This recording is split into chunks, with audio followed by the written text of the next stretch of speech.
Ilang araw na lang simula ngayon ay magsisimula na nga ang tune-up game ng Gilas Pilipinas kontra sa kupunan ng Poland at ng Turkey.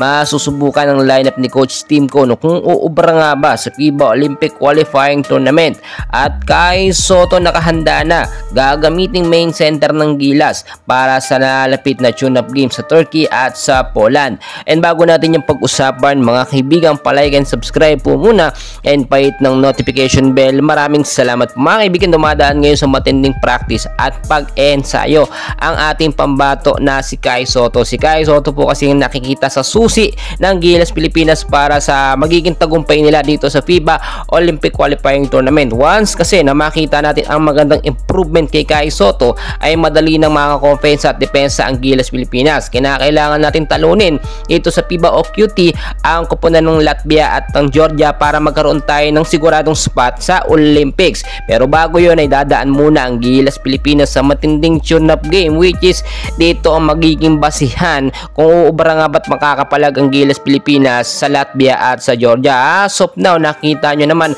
ay finalize na nga po ang Gilas Final 12, no?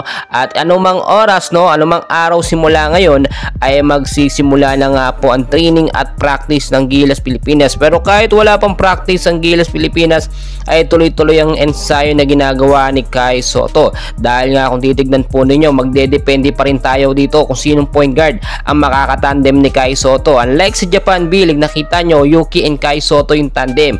Maninibago dito si Kai Sotto kung ibang sistema, no, or ibang point guard ang kanyang makakasama. Marami din nagsasabi malalakas naman at magagaling, no, ang point guard ng Gilas Pilipinas, pero kinakailangan nila ng mahaba or babad na training at practice para makuha ang chemistry at momentum na magkakasama sa loob. Alam naman natin yung mga young Gilas player natin ay maaasahan yung mga naglalaro sa Japan B-League, pero nakakalungkot dahil hindi nga po napasama sa lineup. Eto nga pong si Renza Bando at si AJ Edo, which is alam naman natin maganda yung pinakita so far dito sa mga naging laban ng Gilas Pilipinas, especially itong si Renza Bando, no, ay nasop na alam naman natin yung plan A, plan B hanggang plan C ni Coach Timko ay magiging effective yan kay Kai Sotto. Tulad ng aking sinasabi, hindi pwedeng gawin ni Coach Timko ang sistemang ginagawa niya dito sa Barangay Ginebra sa Gilas Pilipinas.